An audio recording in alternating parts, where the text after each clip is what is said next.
Ada satu amalan yang dianggap sangat mujarab. Maca Ahmad Rasulullah, Muhammad Rasulullah lho niku ping 35 sih ya.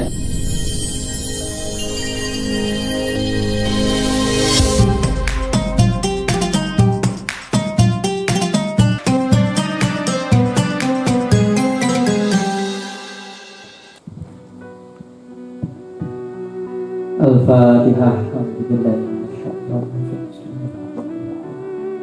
Alhamdulillahirabbil alamin arrahmanir rahim Shiratal ladzina an'amta 'alaihim ghairil maghdubi 'alaihim waladdallin. Bismillahirrahmanirrahim. Qala al-mu'allif rahimahullah wa nafa'ana bi ulumi fid dharain amin. Wa arkanul khutbataini. Niki wa arkanul khutbataini utawi pira-pira rukune khutbah loro, khutbah Jumat.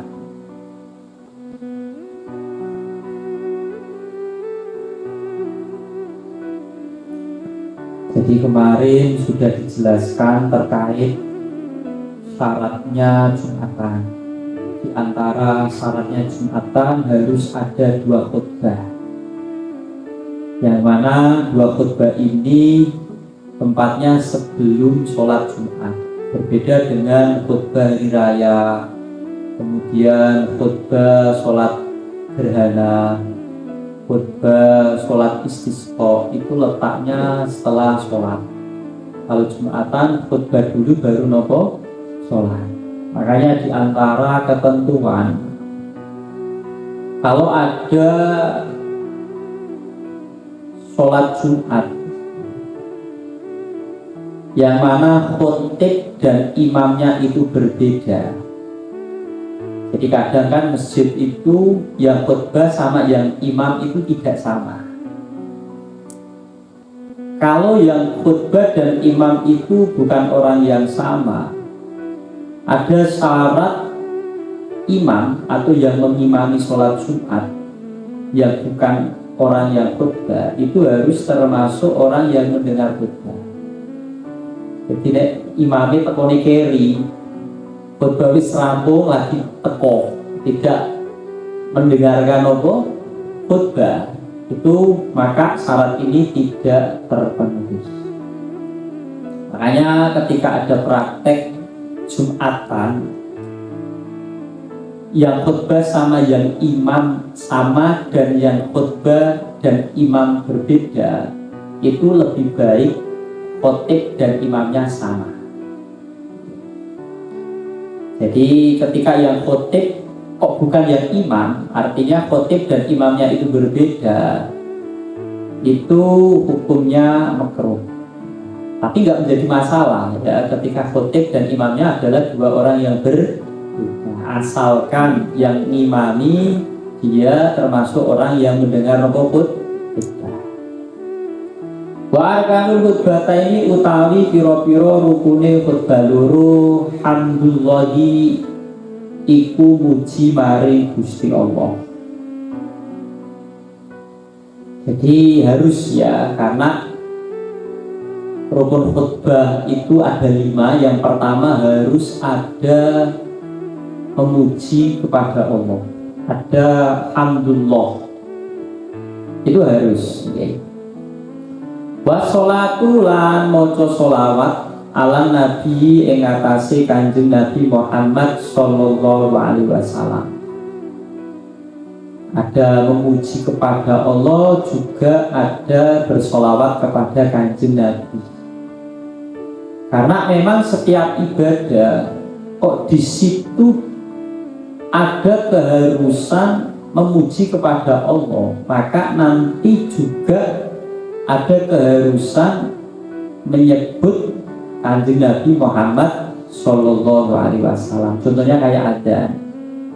Lafal adzan itu kan ada asyhadu alla ilaha illallah, juga ada asyhadu anna Muhammadar Rasulullah. Kemudian sholat juga sama. Dalam sholat at-tasyahud, at-tahiyatul itu kan di tahiyat itu kan ada keharusan menyebut atau membaca sholawat kepada Kanjeng Nabi.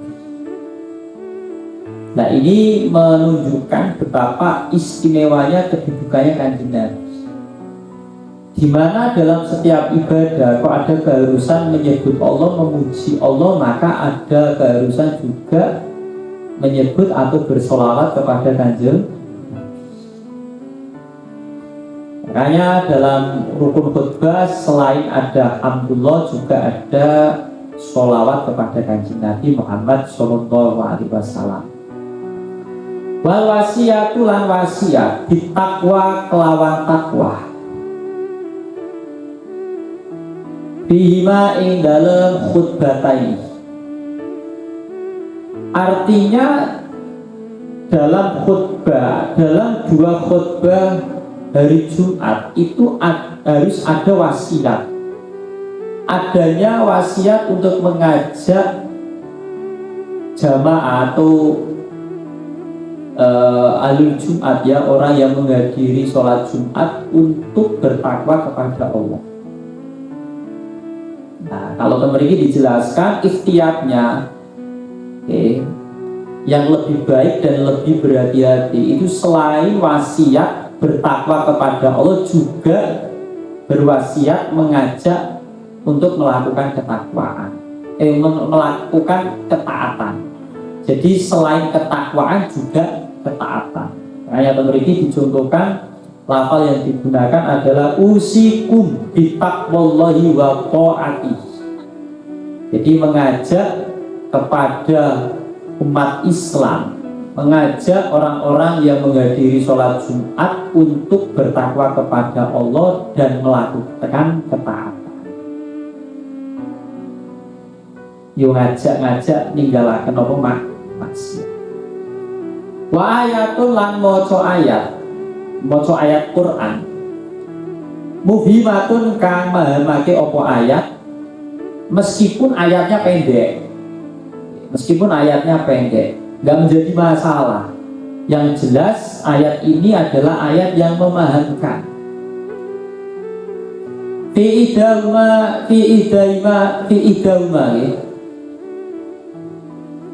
idama ing dalem salah sijine khutbah.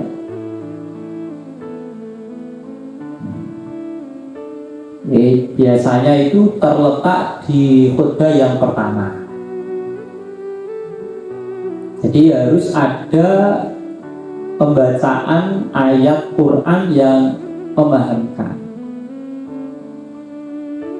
Wa du'a ulan maca donga, wa du'a ulan donga lil mukminina kedue pira-pira wong mukmin.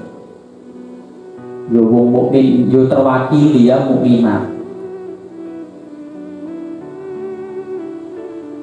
Pisaniyati ing dalem khutbah kang kaping 7. Karena pas ya. Jadi kenapa doa kok diletakkan di khutbah yang kedua? Karena memang momentumnya pas. Doa itu, ya kan, saya ulangi lagi, kenapa doa diletakkan di khutbah yang kedua? Karena momentumnya pas. Jadi di khutbah yang kedua di akhir itu sangat tepat sekali jika diisi dengan doa.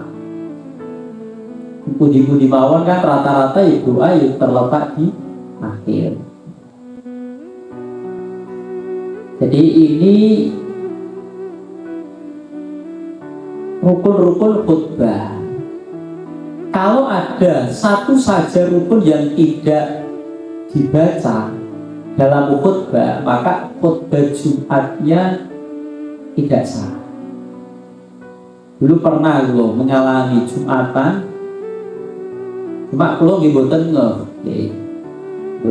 Jadi pernah waktu di pondok Jumatan khutbah, dan khutbah itu terus ada salah satu kiai yang kemudian menyuruh mengulangi khutbahnya karena ada rukun yang tidak dipenuhi atau belum dipenuhi, sehingga kemudian pulau ibutan paham karena kebetulan itu sholat Jumat di lantai 2 ya kan, sekarang ngantuk-ngantuk kemudian khutbah berdongo kok terus ada yang memberitahu ada rukun khutbah yang belum terpenuhi, sehingga kemudian khutbah yang kedua itu diulang.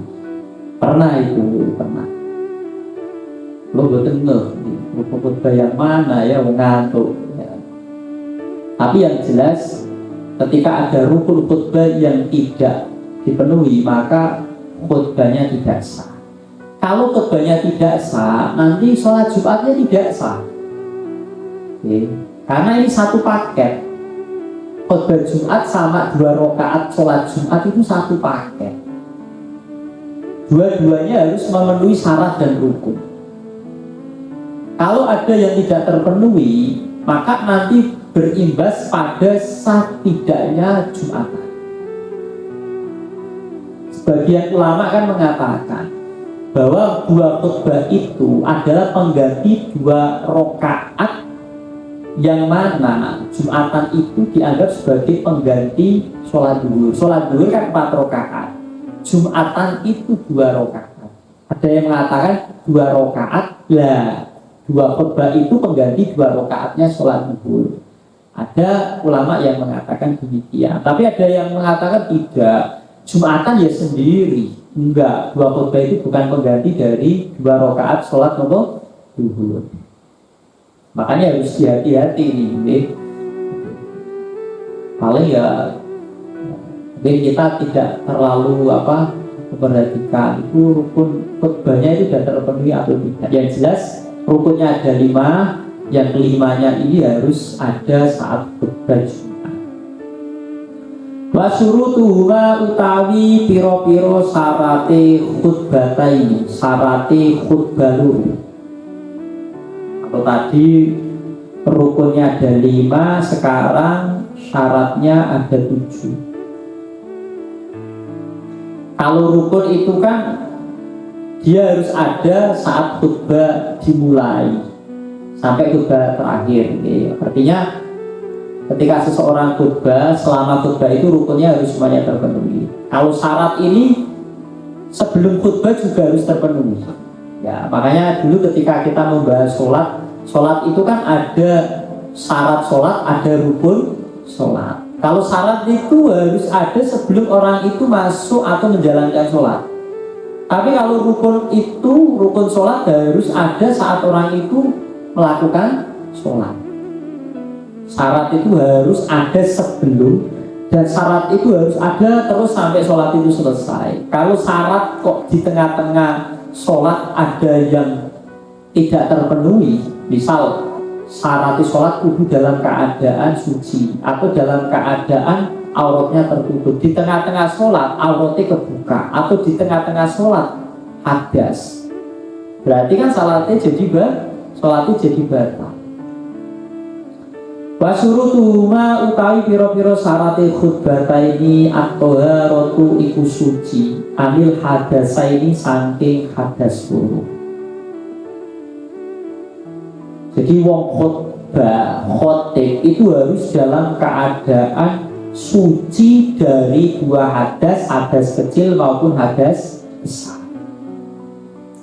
Makanya ini ono kasus ada orang khotib plus imam, ya. Jadi khotib Jumat dan imam sholat Jumat orangnya satu. Oke. Terus dia termasuk orang yang udzur wudu, nggak bisa wudu. Berarti kan alternatifnya harus tayamum. Itu dia harus melakukan tayamum 2 kali. Arep khutbah tayamum. Terus untuk arep ngimami sholat Jumat, atau misal dia nggak ngimami, dia makmum misal, dia juga harus tayamum lagi. Karena dulu ketika kita ngaji bab tayamum, 1 tayamum itu untuk 1 kefarduan. Khutbah itu fardu, sholat Jumat juga fardu. Sehingga ketika dia khutbah, terus setelah itu sholat Jumat, berarti dia butuh 2 tayamum. Nah ini karena itu syaratnya khotib harus suci dari 2 hadas, hadas kecil maupun hadas besar. Wa anin najasati lan saking najis. Selain suci dari 2 hadas, juga suci dari najis yang statusnya tidak ma'fu. Kalau najisnya ma'fu nggak menjadi masalah. Contoh khotibe ten bajune enten getiye tapi sithik. Gete nek statusnya sedikit itu kan najis yang dimakfu, berarti nggak menjadi masalah.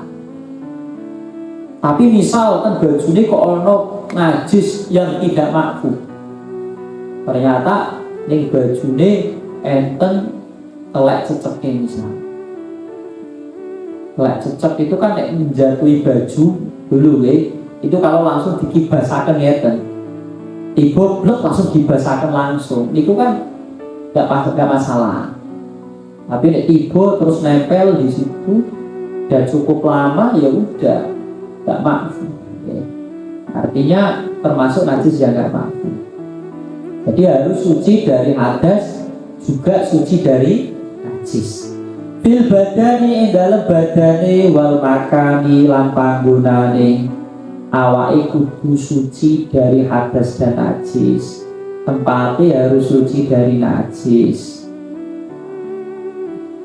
Wal mahmuli lan perkara kang digawa, artine perkara kang dipakai. Contohnya misal nganggo serban atau misal pakai imamah, pakai nopo niku udeng-udeng. Ini semuanya harus dalam keadaan suci. Pakaian suci, terus serban atau hal-hal yang dia pakai juga semuanya harus suci. Itu yang pertama, syarat yang pertama. Wasatrul aurati, ini syarat yang kedua. Wasatrul aurati lan nutupi aurat. Nah, karena apa? Karena dua khutbah itu dianggap sebagai pengganti 2 rakaat dari sholat zuhur. Sedangkan wong sholat kudu nutup napa? Aurat. Nah, kemudian dalam khutbah ada pensyaratan harus menutup aurat. Nah, ini memiliki tensarai dijelaskan binaan ala anna badalun an rok'atain. Karena berdasarkan 2 khutbah adalah pengganti dari 2 rakaat sholat zuhur. Wal qiyamu, ini syarat yang ketiga. Wal qiyamu lan ngadeg. Jadi khutbah itu wajib berdiri bagi orang yang mati. Nah, karena ittiba anut Kanjeng Nabi Muhammad Shallallahu Alaihi Wasallam. Dan sekarang kalau misal seseorang yang khutbah itu tidak mampu berdiri, apakah boleh khutbah dengan posisi duduk? Tentu boleh. Jadi khutbah dalam keadaan duduk boleh. Nah nanti terus gimana? Kan ada duduk di antara 2 khutbah.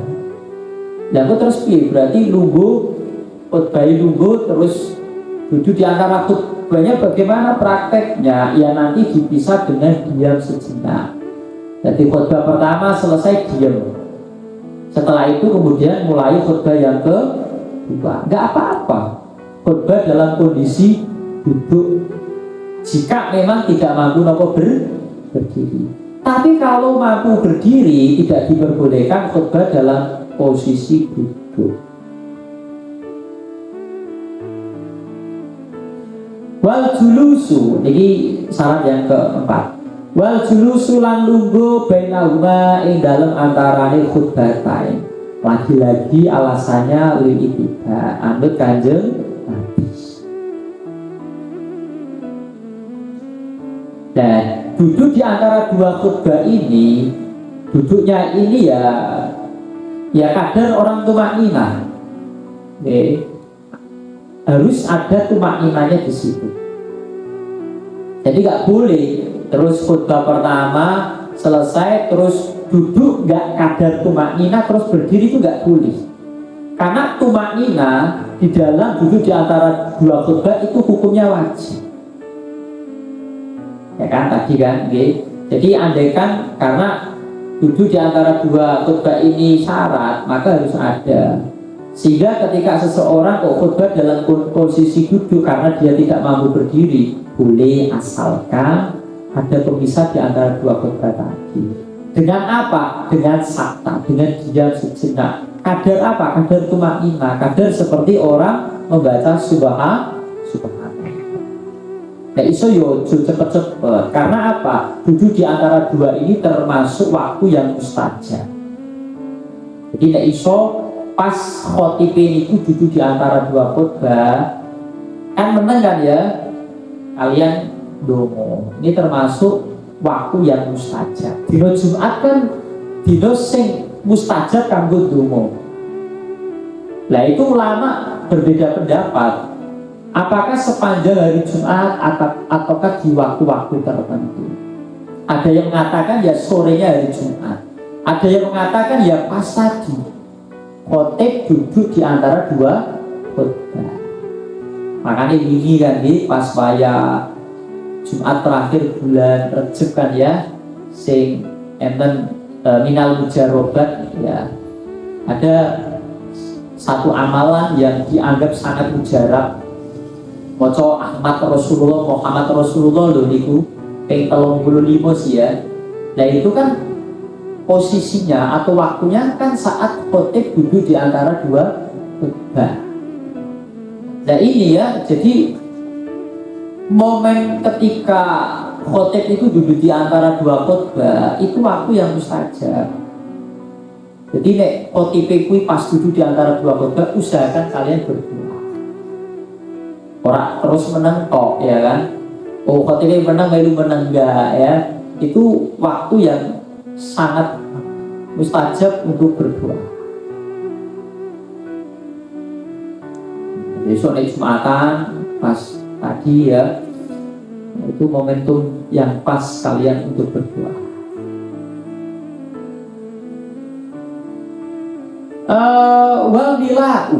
Wal wilau ini syarat yang kelima. Wal wilau lan nuli bainahuma ing dalam antarane khutbah ini. Jadi nggak boleh khutbah pertama dan khutbah yang kedua dipisah dalam rentang waktu yang dianggap lama, sehingga orang mengatakan bahwa khutbah yang pertama dan khutbah yang kedua itu tidak berkesinambungan atau orang nuli-nuli. Nah, kira-kira itu batasan waktu dianggap menjadi problem khutbah tidak dikatakan mila itu seberapa lama? Itu kira-kira kadar orang melakukan sholat 2 rakaat secepat mungkin. Jadi misal kalian sholat 2 rakaat, sholat itu cepet-cepetan, maca surat sing paling pendek. Lah kuwi kadar semono kok menjadi pemisah di antara dua khutbah, maka khutbahnya tidak dianggap mila. Kalau khutbahnya tidak dianggap mila, khutbahnya kok dianggap terlalu lama pemisahnya, berarti khutbahnya tidak memenuhi syarat. Kalau tidak memenuhi syarat, berarti khutbahnya tidak sah. Kalau khutbahnya tidak sah, berarti Jumatannya juga ikut tidak sah. Wa bainahuma, jadi wila antara dua khutbah. Wa bainahuma lan ing dalem antarane khutbataini wa bainas sholati lan ing dalem antarane sholat. Jadi selain harus wila antara dua khutbah pertama dan khutbah yang kedua, harus juga wila antara dua khutbah tadi dengan sholat Jumat. Jadi nggak boleh khutbah dan Jumatannya itu terpisah dalam waktu yang cukup lama. Misalnya gini, khutbah wis rampung, terus golek imamnya dingin, imamnya urung teko kan tadi nggak boleh ya. Imam itu harus termasuk orang yang mendengarkan apa? Khutbah. Oh imamnya ngurungi khutbah ning omah ini pinggir masjid, sik ngenteni. Jadi nunggu misal, atau imamnya lagi ning kamar mandi. Jadi menunggu dalam waktu yang cukup lama. Seberapa lama? Kadang orang melaksanakan sholat 2 rakaat yang paling cepat itu sudah dianggap tidak wila. Kalau sudah dianggap tidak wila, berarti tidak sah. Makanya antara dua khutbah dan sholat Jumatan itu nggak boleh ada pemisah waktu yang lama. Berarti nek imame urung teko piye yo wis anane sapa sing kira-kira memenuhi syarat imami. Artinya orang yang ahli dalam imami sholat. Maksudnya yang imami sholat yo wong sing ora umi lah misal. Tapi umi kabeh yo nek umi kabeh ora apa kan dalam hal imami nek imame umi makmume umi kabeh ora masalah. Tapi nek ana sing imame gak umi, misal imame iku ana sing ngalim sing fase kudu siap imami Jumat.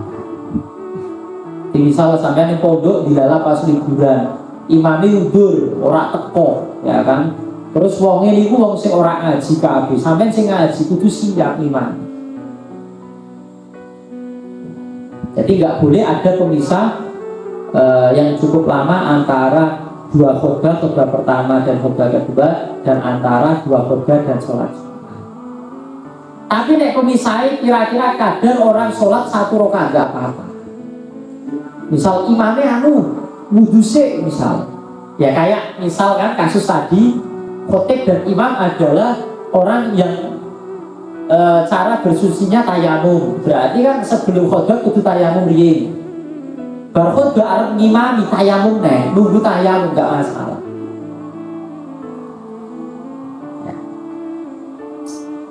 Wa ayakuna lah ini nomor 7 yang terakhir. Wa ayakuna lan yen to ana apa khutbataini bil arabiyati iku kelawan bahasa Arab. Di bahasa Arab kuwi ora kudu kabeh materi khutbah nganggo bahasa Arab boten. Boten nggih.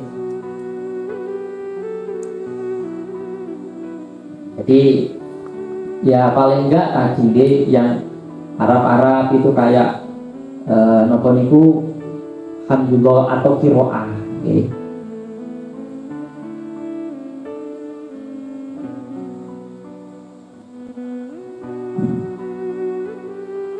Jadi yang wajib menggunakan bahasa Arab itu qiraah, maca Quran.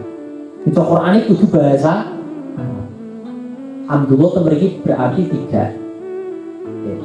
Jadi misal ini khotib mocone Latin kabeh, bahasa Indonesia kabeh, termasuk ayat Quran itu diwaca artine tok tanpa membaca apa ayatnya, berarti nggak sah. Lah sakniki misal sak desa ora kaya kabeh maca Quran, maksudnya ora kaya kabeh maca Arab misal. Nah kalau seperti ini bagaimana kasusnya? Ya kalau seperti ini ya padha karo wong sholat. Andaikan kok dia tidak mampu berbahasa Arab, misal Allahu Akbar, takbir pakai bahasa Arab, Allahu Akbar aja nggak mampu, kan boleh kan ya diartikan. Allah Maha Besar, andaikan lo ya. Tapi yo Allahu Akbar, aku ora mampu Allahu Akbar, lho itu nyatane mampu. Misal lo ya, wis mentok isone mung Allah Maha Besar. Nah, itu masih boleh, tapi ada keharusan kudu ngaji. Kudu ngaji. Andaikan orang ngaji ya kan, orang isone Allah Maha Besar, Allahu Akbar ora mampu, tapi ora belajar dosa.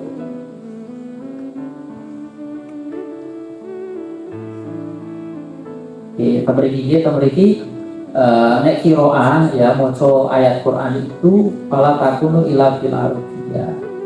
Pokoknya sing rukun sing sifati qiraah itu harus menggunakan bahasa Arab. Waktu karo sholat ya. Menggunakan bahasa Arab. Sampai kemudian ketika dia harus menempuh jarak tertentu untuk ngaji tentang kewajiban itu, harus pergi berangkat ngaji.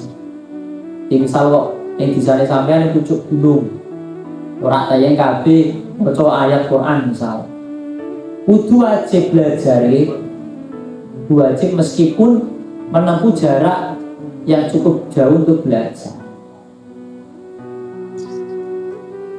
Faslun fi syurutil iktidai wallahu alam.